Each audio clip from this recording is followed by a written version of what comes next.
Good morning. My name is Jevin.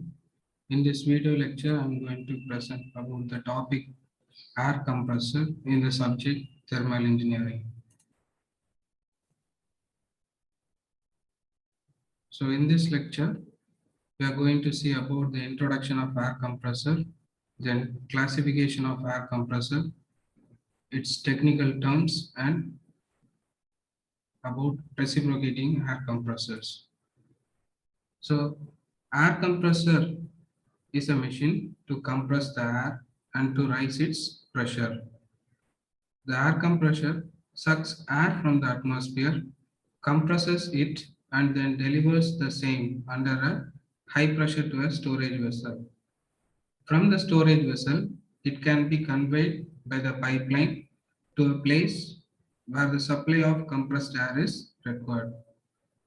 The compression of air requires some work to be done on it. Therefore, a compressor must be driven by some prime mover.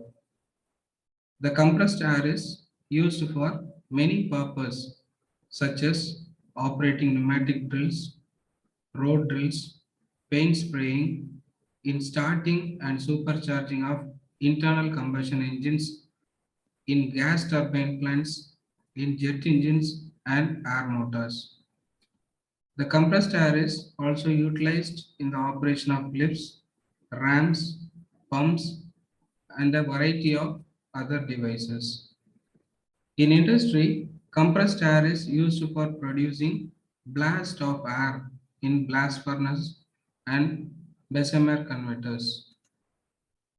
Next, we are going to see about the classification of air compressors. So, air compressor may be classified in many ways, either by according to the working, according to action, then according to number of stages. According to the working of air compressor, it is classified into reciprocating compressor and rotary compressor. According to the action, it is classified into single acting compressor and double acting compressor. According to the number of stages in compression, it is classified into single stage compressor and multi-stage compressor. There are some technical terms in air compressor. So first one is inlet pressure. So it is the absolute pressure of air at the inlet of compressor. Discharge pressure. It is the absolute pressure of air at the outlet of a compressor. Compression ratio. It is also called as pressure ratio. It is the ratio of discharge pressure to the inlet pressure. Since the discharge pressure is always more than the inlet pressure, therefore the value of compression ratio is more than unity. Compressor capacity. So it is the volume of air delivered by the compressor. It is expressed in meter cube per second. Free air delivery. It is the actual volume delivered by a compressor when reduced to the normal temperature and pressure condition. The capacity of compressor is generally given in terms of free air delivery. Swept volume. It is the volume of air sucked by the compressor during its suction stroke. The swept volume is given by V suffix S equal to pi by 4 d square into L. So where d is the diameter of the cylinder bore and L is the length of piston stroke. Mean effective pressure. Air pressure on the compressor piston keeps on changing with the movement of the piston in the cylinder. The mean effective pressure of the compressor is found out mathematically by dividing the work done per cycle to the stroke volume. That is, mean effective pressure is equal to work done per cycle divided by stroke volume. Next, reciprocating air compressor. The reciprocating air compressor, in which the pressure of air is increased in its cylinder with the help of moving piston. As the piston compresses the air in the cylinder, the pressure of air gets increased. Working of single stage reciprocating air compressor. So a single stage reciprocating air compressor consists of a cylinder, piston, inlet and discharge valve. When piston moves downwards, the pressure inside the cylinder falls below the atmospheric pressure. Due to this pressure difference, the inlet valve gets open and air is sucked into the cylinder at inlet pressure until the piston completes the outward stroke. Now, when the piston moves upwards, the pressure inside the cylinder goes on increasing till it reaches the discharge pressure.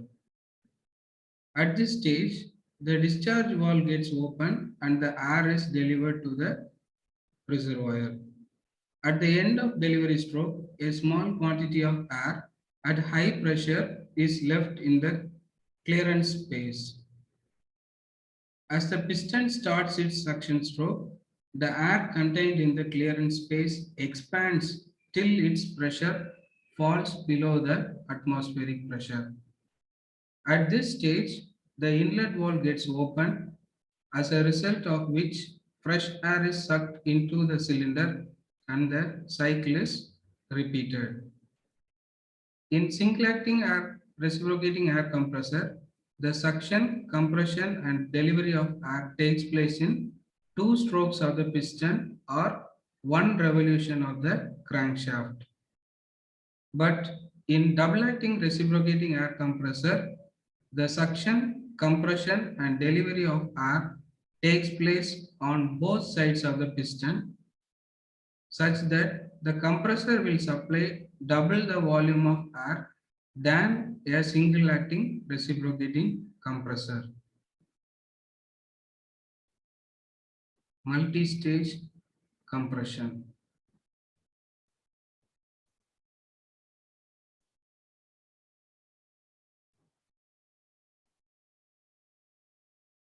If the air required from the discharge is at high pressure, in such cases, we employ a large pressure ratio of or compress the air in two or more cylinders in series in single acting cylinder.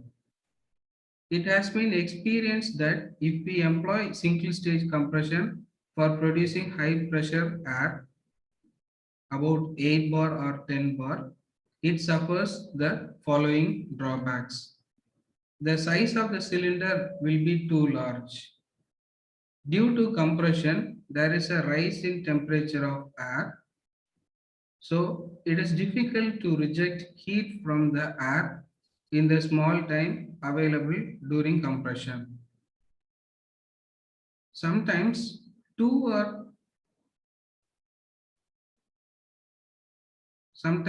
the temperature of air at the end of compression is too high. It may heat up the cylinder head or burn the lubricating oil. So in order to overcome the difficulties, two or more cylinders are provided in series with intercooling arrangement between them. Such an arrangement is known as multi-stage compression.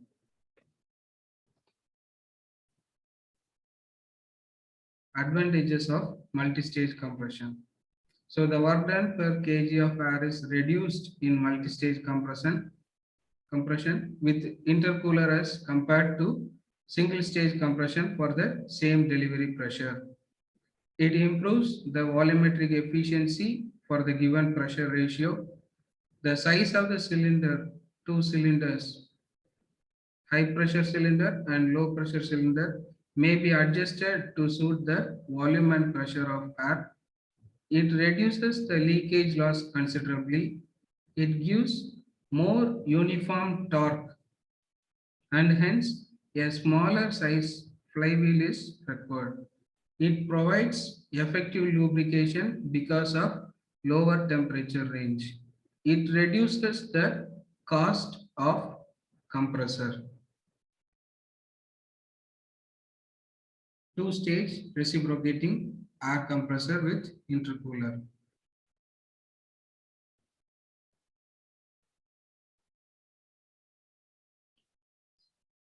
Here, the fresh air is sucked from the atmosphere in the low pressure cylinder during its suction stroke at intake pressure P1 and temperature T1.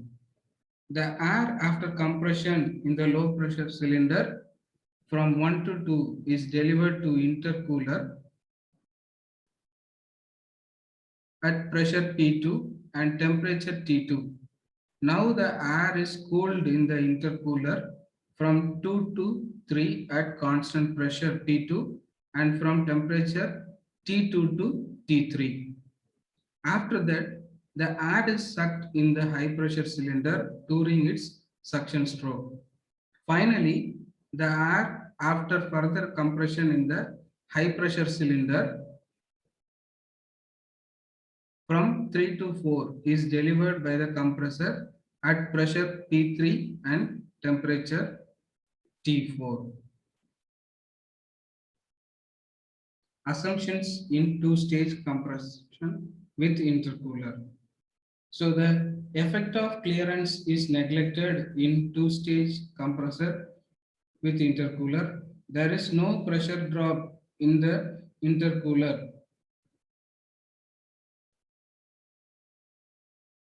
It is assumed as there is no pressure drop in the intercooler. Then the compression in both the cylinders is polytropic. The process is polytropic process. The suction and delivery of air takes place at constant pressure.